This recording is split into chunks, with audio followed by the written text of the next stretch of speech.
So factoring quadratics, homework 5. Maybe I'll do 1, 3, and 5. I'll just start off a little bit, and then I will sign off. I'm gonna sneeze first, though. Sorry. Now we have standard form. It is already set to 0, so now I can go for it. Let's look for our two factors. So our two binomials, so I know they're going to be x's, and I want to do the product sum game.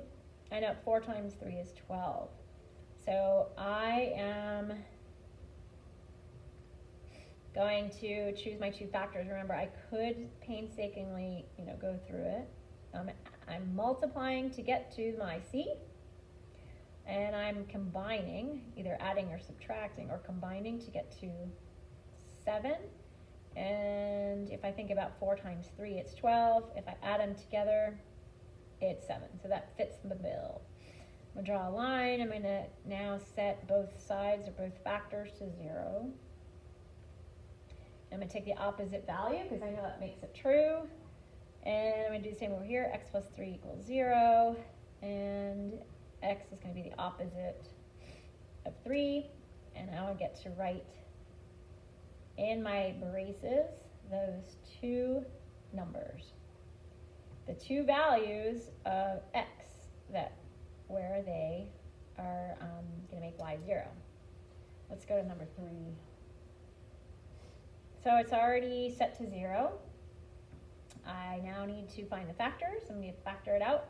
I could do my table. I've got negative 30 that I want to get to, and then I'm going to combine to negative 1 from here, and I need them to be 1 away. Oh, I like 5 and 6. And remember, let's see, one of them has to be negative. Not both, but one. The larger one does because it's a negative internal term, so that's going to win.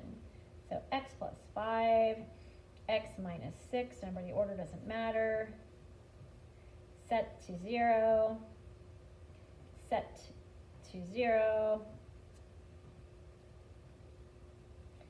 x is going to be the opposite values of both, and then put it in a set in our curly braces. I love curly braces. So it's negative 5 and 6, close the curly brace. One more. Now I'm going to have to move this over because I want to get it into standard form. I could think about it subtracting negative 9x from both sides, but I want to write it in the right form. So x squared minus 9x minus 10, remember I'm keeping it in standard form, equals 0. And then make those factor pairs a little bigger. Oops, equals 0. And let's see, I've got my product sum game. I'm trying to get to negative 10 and negative 9 when I combine, which probably means I've got a 10 and a 1, but it's got to be a negative because the negative 9 is going to win. I add those together. X minus 10, x plus 1, set to 0. X minus 10 is 0. X plus 1 equals 0. It's going to be the opposite value. It's going to be the opposite value. And I get to write it in braces. Okay, that's all I'm going to do for this homework. But I know you can do it. Good luck.